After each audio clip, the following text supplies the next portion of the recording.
मेरी मम्मी 3 साल पहले ट्रेन एक्सीडेंट में गुजर गई थी और मैं अपने मम्मी पापा की अकेली बेटी थी। मेरा नाम साहिदा है। हम लोग काफी साल पहले हैदराबाद शिफ्ट हो गए थे। यहाँ हमारे 2-3 फैमिली फ्रेंड्स के अलावा और कोई रिश्तेदार नहीं था। बस हम तीनों अकेले रहते थे। मम्मी के बाद हम सिर्फ दो रह गए थे। घर में ही पापा ने जनरल स्टोरी की दुकान खोली हुई थी, जिससे हमारी इनकम होती थी। मम्मी के जाने के बाद मुझे भी तन्हाई महसूस होती थी। सुबह मैं स्कूल चली जाती थी। काम वाली सुबह घर की सफाई वगैरह करके खाना तैयार करके चली जाती थी।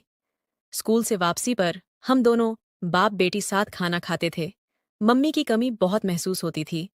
इसी तरह 1 साल गुजर गया। मैं सोचती कि अगर मुझे मम्मी की इतनी कमी महसूस होती है तो पापा का क्या हाल होता होगा। मैं जवान हो रही थी। मेरा शरीर लड़की से औरत बन रहा था। फिर एक रात को जो हुआ, उससे हम दोनों बाप बेटी की जिंदगी बदल गई। जुलाई की रात थी। बहुत तेज बारिश हो रही थी। बादल बहुत जोर जोर से गरज रहे थे। मैं अपने कमरे में सहमी हुई सोने की कोशिश कर रही थी, मगर डर के मारे नींद नहीं आ रही थी। अचानक से बादल बहुत जोर से गरजा तो मेरी चीज निकल गई और जल्दी से मैं पापा के रूम की तरफ भागी और पापा के बिल्कुल सामने जा खड़ी हुई। सब कुछ इतना जल्दी में हुआ कि मैं यह भी ना देख सकी कि मेरे पापा उस वक्त अपने बेड पर बिल्कुल गलत हालत में कुछ कर रहे थे। पापा को इस तरह देखा तो मेरे होश उड़ गए। मेरा मुंह खुला का खुला रह गया। मैंने बोला, सॉरी पापा, मैं डर गई थी, इसलिए जल्दी में दरवाजा बिना नॉक किए अंदर आ गई। इतनी देर में पापा ने अपने ऊपर बेडशीट डाल ली और घबराकर उठकर बेड पर बैठ गए और बोले, सॉरी बेटा कि तुमने मुझे इस तरह देख लिया। आ जाओ और यहाँ मेरे पास बैठ जाओ। जब बारिश रुक जाए तो चली जाना अपने रूम में। मैंने बोला, मैं अभी चली जाती हूँ पापा, आप डिस्टर्ब होंगे, आप कुछ कर रहे थे। लेकिन पापा ने जवाब देने की वजह मुझे हाथ पकड़कर अपने साथ बेड पर बिठा लिया। पापा, आपने कुछ नहीं पहना, मुझे शर्म आती है।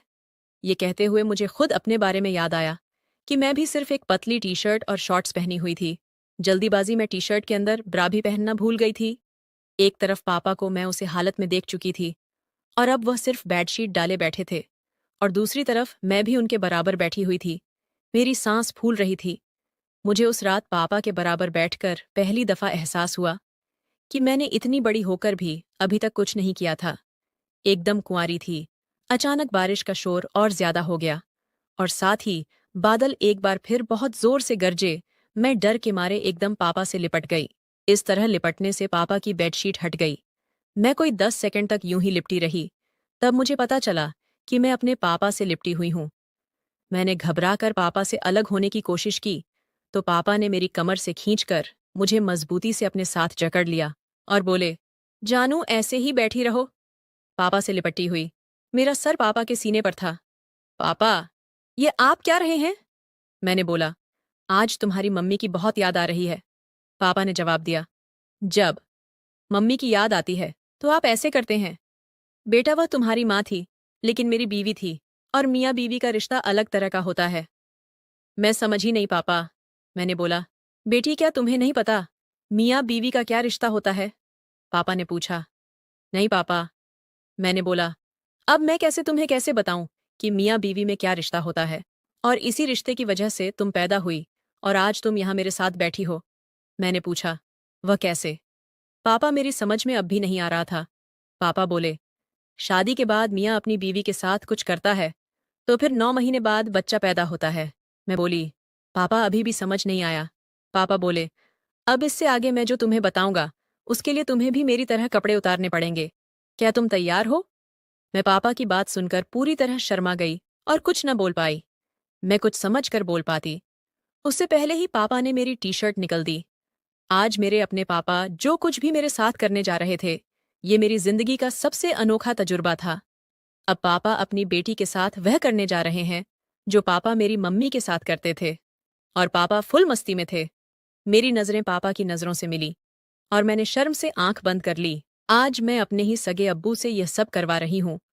हम दोनों बाप बेटी कुछ देर तक लिपटे रहे। फिर पापा ने मुझे रात भर प्यार किया। कुंवारी होने की वजह से पहले मुझे बहुत दर्द हुआ। मैं बहुत रोई और चिल्लाई, लेकिन धीरे धीरे पापा के प्यार करते रहने से मैं ठीक होने लगी। दर्द अब बिल्कुल खत्म हो गया था और उसकी जगह अब मुझे इतना मज़ा आ रहा था कि मैं बता नहीं सकती। पसीने में हम दोनों नहा चुके थे। तो दोस्तों, यह थी मेरी कहानी। अगर आपको पसंद आई हो तो लाइक कर दीजिए, दोस्तों से शेयर करना ना भूलें।